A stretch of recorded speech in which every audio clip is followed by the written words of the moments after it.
Hello, everyone. Thank you for joining us today. We are very happy to welcome you to the third webinar in Groundswell's DC Solar for All Q&A series.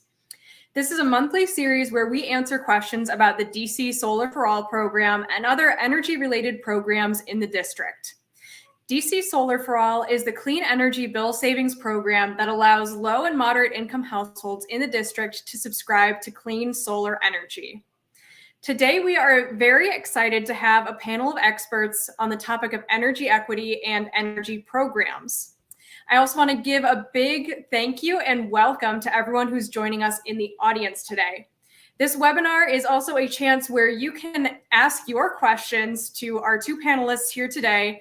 Any questions that you have about solar for all, energy equity, community solar, or anything else that comes to mind.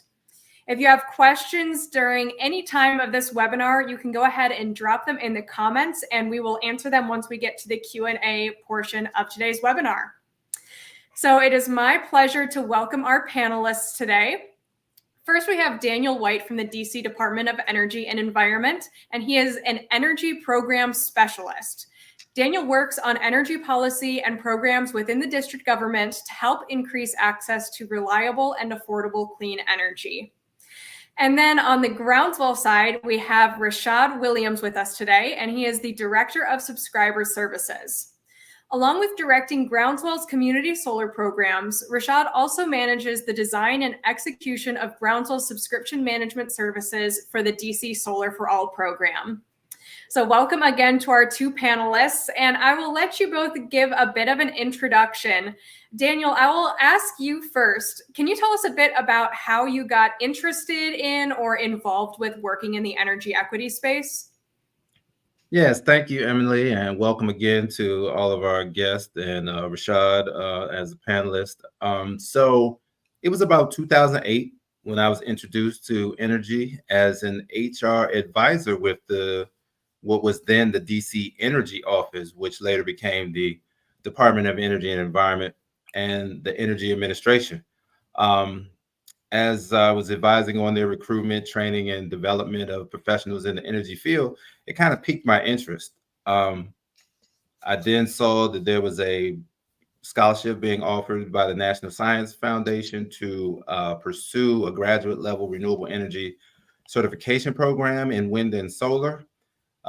Applied to that, was able to go through the training, get my certification, and wouldn't you know it, an opportunity opened up in the Energy Administration because there was a program that was just established under the Clean and Affordable Energy Act to launch a renewable energy incentive program. So I applied for that, was selected, and the rest, as they say, is history. So I've been in love with it ever since and been able to watch the district's solar market grow and been able to work with the Solar for All program and look forward to sharing more with you all. Thank you, Daniel. It's great to hear your background and also very glad to have you on the panel today. Rashad, I will ask you the same question. Can you tell us a bit about how you got interested in the energy equity space? Absolutely. Thank you, Emily. Great to be with you and Daniel and all of our guests this afternoon. My connection with the energy equity space really centers around the equity word. I've always been very motivated and passionate about social justice issues more broadly. So before working with Groundswell, I worked at a local legal aid office, which is where low and moderate income households can go to receive free legal services for things like illegal evictions and divorce and things like that. And while that is very important and necessary work, at times it could be very heavy. And so my transition to the energy space with Groundswell provided an opportunity for still that connection to social justice, but in a way that is uh, hopeful and optimistic, and with plenty of opportunity for a bright, clean energy future. So very grateful to be a part of the great work that Groundswell is doing, as well as the Department of Energy and Environment. Great. Thank you both for your introductions. And Rashad, as you said, there is a lot to be hopeful about in the clean energy space right now. And so before we get into the question and answer part of today's webinar, we are going to do a short presentation to tell you more about energy burdens, energy equity, and what sort of programs are going on in the district right now. So first, I will open it up by telling you all a bit about Groundswell and what we do. So Groundswell is a 501c3 nonprofit with a mission to build community power. And one of the ways that we do that is by serving the DC Solar for All program as the subscription management services provider.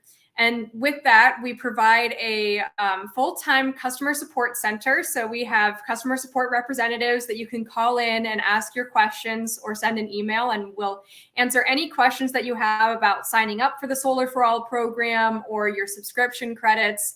You can come to us for help.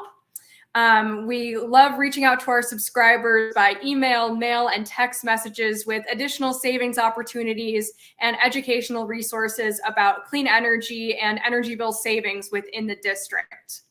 We also love hearing from our subscribers. So with subscriber surveys, testimonials, and data outreach that we do, we try to identify new ways to serve subscribers and improve the DC Solar for All program. And it's been a pleasure to work with the Department of Energy and Environment on doing that.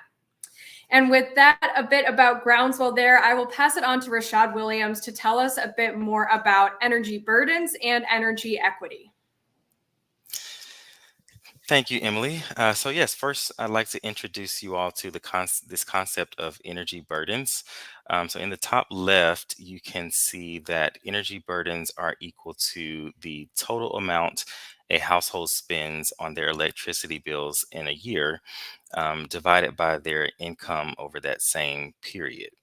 And so because energy burdens are directly related to household income, households with lower incomes are more likely to have higher energy burdens. So, for example, if a household pays $2,000 in energy expenses per year, and they have an income of 100,000, their energy burden is only 2% of their income.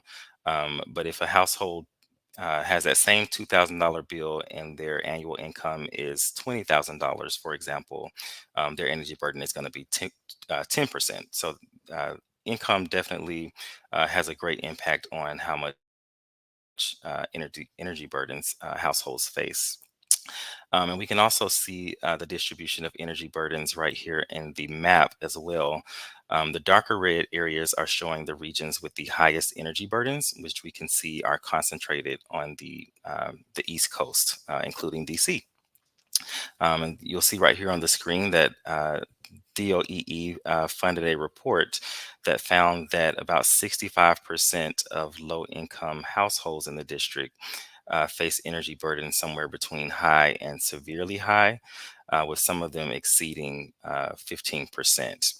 And it's also worth noting that energy burdens are disproportionately affecting Black and Latinx households as well. Next slide, please. And so transitioning from energy burdens to energy equity is really the effort to address the struggles of households that are disproportionately affected by energy burdens. In addition to high bill costs, low and moderate income households have historically not had access to clean energy, even though they have been disproportionately affected by the pollution that comes from dirty energy sources as well. So energy equity is all about combating those injustices. So that's being advanced through several initiatives, such as giving disadvantaged communities access to clean energy. So programs like community solar projects and the DC Solar for All programs are an example of that. Also centering the voices of disadvantaged communities and really inviting them to be a part of the solution and shaping the future energy system. Reducing energy burdens is also a significant part, making sure that the savings and the economic benefits that come from clean energy are directed to the households where those resources are most needed. And implementing a fair and just distribution of benefits from the modernized energy system is important as well. And so some of that work is being done right here in DC through the Solar for All program.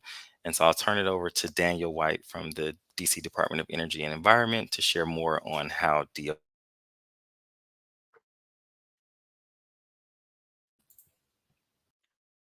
Hey, good afternoon, everyone. Thank you, Rashad. So the DC Solar for All program is operated and managed by the Department of Energy and Environment. And I'll just give you a little background about DOEE. So DOEE has over about 300 engineers, biologists, geologists, technicians, inspectors, environmental specialists, policy folks, public outreach specialists, and administrators that work on a variety of environmental and energy issues, developing policies, inspecting facilities, and enforcing environmental regulations. Our focus is on the quality of the life for the residents of the district and restoring the environment and conserving our natural resources to help mitigate pollution, increasing access to clean and renewable energy, and educating the public on ways to secure a sustainable future. And to do that, one of the exemplary programs is Solar for All. And Solar for All is focused on bringing the benefits of solar energy to 100,000 households that are low to moderate income to help them offset their expenses for their electricity. Community solar allows for both homeowners and renters to save $500 a year through solar energy credits. And those credits are basically come from systems that DC builds across the District of Columbia and provides that energy benefit to households that meet the requirement by putting credits in partnership with the utility Pepco on their bills. There are two parts to the Solar for All program. I just mentioned community solar, but then there's also the single family rooftop program that allows for eligible households to receive a no-cost solar installation as well through Solar for All. And then the third piece of it is the recruitment for the program has been focused in those wards that have traditionally not benefited from the solar that's been deployed across the District of Columbia, and that's in wards 5, 7, and 8.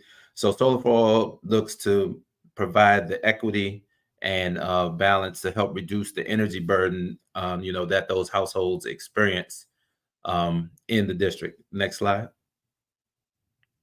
So when we're talking about energy equity through our DOEE programs, the district actually has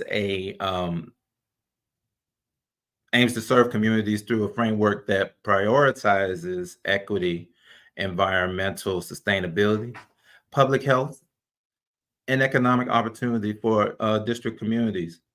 And we look at this through our programs and policies, looking at how we can implement our strategic plan and thinking about how we can be able to provide the resources needed to the communities and help them save money and make sure that we have an affordable and resilient energy system here in the district. So DOEE is working to spread the benefits of clean energy through active recruitment and engagement in disadvantaged communities. We're constantly working with the Office of People's Counsel, working with partners and stakeholders like Groundswell to reach out to communities and be able to connect with households that are in need. to help reduce their energy burden. And in addition to the Solar for All program, we also have the Low Income Home Energy Assistance Program, which is called LAHEAP, and also the Utility Discount Program, which you may have heard as UDP. In addition, we also have Weatherization Assistance Program, which looks at the efficiency of the home, because it's very important, in addition to having clean energy to help offset your costs, you look at the house holistically, or the building, to be able to look at how you can be more efficient in your energy use. And between both of those, you can really maximize the savings that you can see on your energy in that home. So with that, I will pass it back over to Emily. Thank you. Thank you so much to both Rashad and Daniel for giving us a bit of background on energy equity, energy burdens, and the programs in the district. We are now going to move on to our question and answer part of the webinar. So if you have any questions in the audience, feel free to drop them in the comments section in the chat, and we will get those answered. I do see there was one comment to ask for the referenced report. I believe our host Alicia has dropped the link in the chat, but that is a report by the American Council for Energy Efficient Economy, and the title is An Examination of District Residents' Experiences with Utility Burdens and Affordability Programs. Thank you for that question. All right, great. Well, I will start with a question to Rashad here. I know you talked a bit about what energy burdens are and how those are defined, but I was wondering if you could speak a bit to how individual households can work to lower their energy burdens. Yes, absolutely. Thank you for that, Emily. So while there are several methods to lower energy costs, they may not work successfully across the board for all households. For example, older households with poor insulation tend to have higher energy bills because it takes more energy to heat and cool the home. And we also recognize that even if you are very cognizant of your energy usage and try to conserve as much energy as possible, you may still encounter high energy costs as well. And so a few suggestions, keeping that in mind, are to definitely take advantage of some of the programs that Daniel referenced. So if you're eligible in the district, there's the LAHEAP program, the Solar for All program, the Utility Discount program as well. And the great thing about DC is that you are able to participate in all of those programs at the same time. And so thereby just able to compound the benefits and save up to thousands of dollars off of your energy costs. And then there are also utility district rebates that are offered for the purchase of energy efficient appliances. So things like refrigerators and HVAC units that can also help save and cut your energy costs. The district offers rebates for those. So just a few resources that are available. Definitely take advantage of the public options there to support you in reducing energy costs. Yes, if you would like to learn more about those rebate programs, those are managed through the DC SEU, and actually we had a previous webinar where we had some guest speakers from the DC SEU participate. So if you would like to go to Groundswell's YouTube page, we have recordings of that webinar up as well. Great. Well, now I have a question that I wanted to pass to Daniel. When we talk about energy equity and things related to energy spaces, another term that comes to mind is environmental justice and helping communities with environmental justice. Can you talk a bit about how energy equity and environmental justice are related to one another? Yes, thank you, Emily. Absolutely. In our work with the Department of Energy and Environment, energy equity and environmental justice really work together. They work to address concerns related to protecting the places where we all work, live, and socialize, to protect them from potential pollution, harmful health impacts, or lack of access to resources that communities may need. A prime example of that, we just talked about the Solar for All program. where the mayor and the District of Columbia Council, looked at providing 100,000 households with access to the benefits of solar to, one, increase the use of clean energy sources, and two, to help residents save money on their electricity bills, to bring that money back into the household to use for other needs. So in addition to that, partnerships are a big piece of the energy equity and environmental justice conversation at the national level.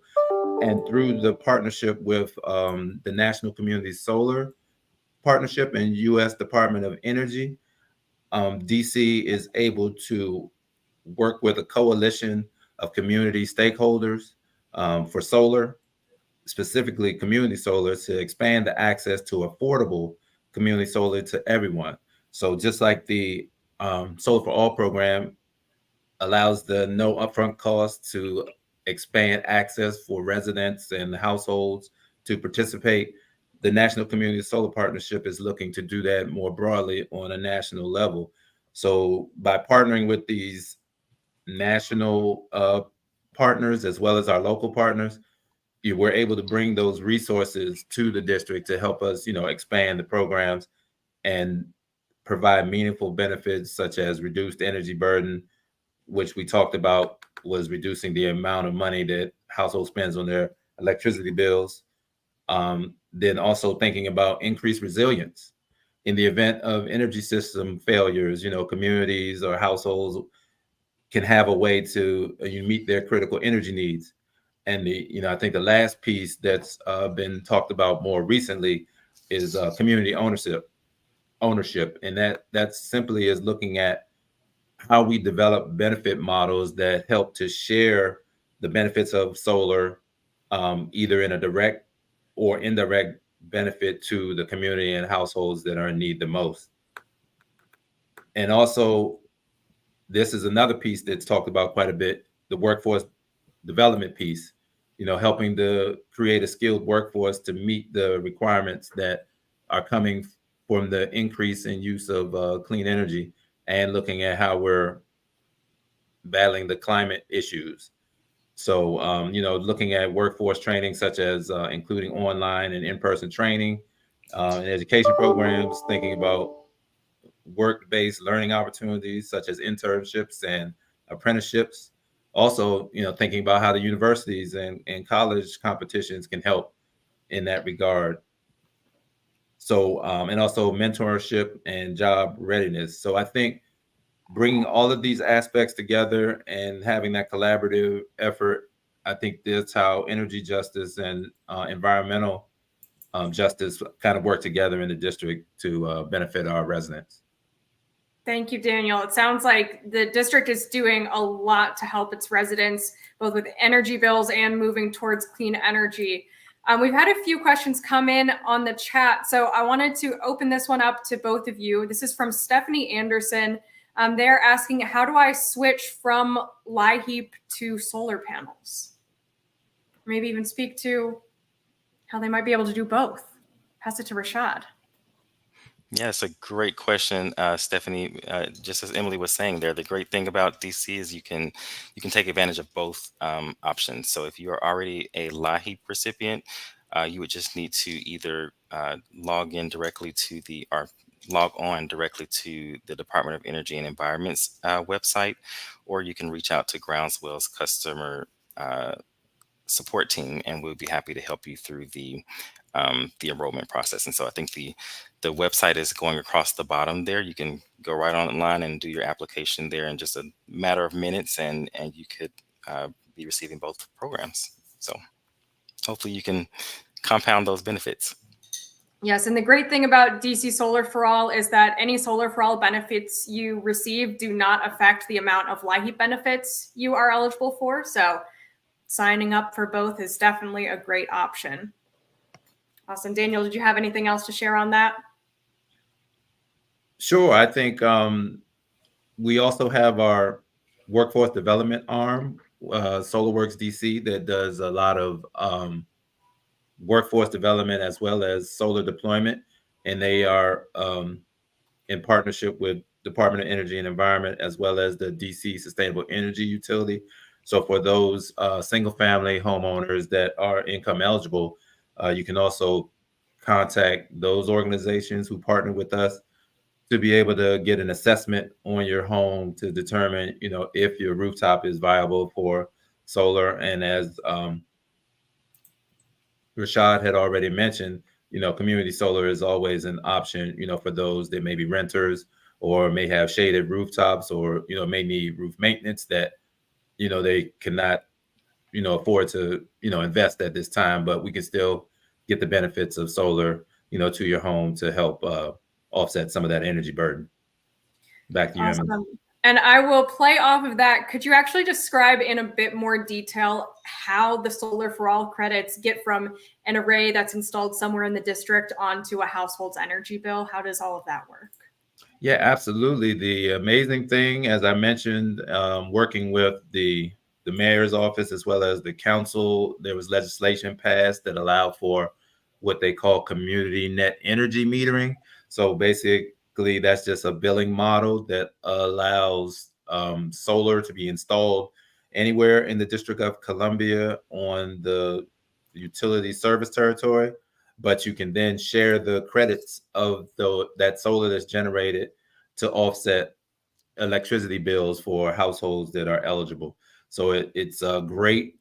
There are only 22 states, according to the National Renewable Energy Lab of DOEE, that have community solar rules, and DC happens to be one of those jurisdictions. So we're proud to say, we're working on energy justice and accessibility through community solar.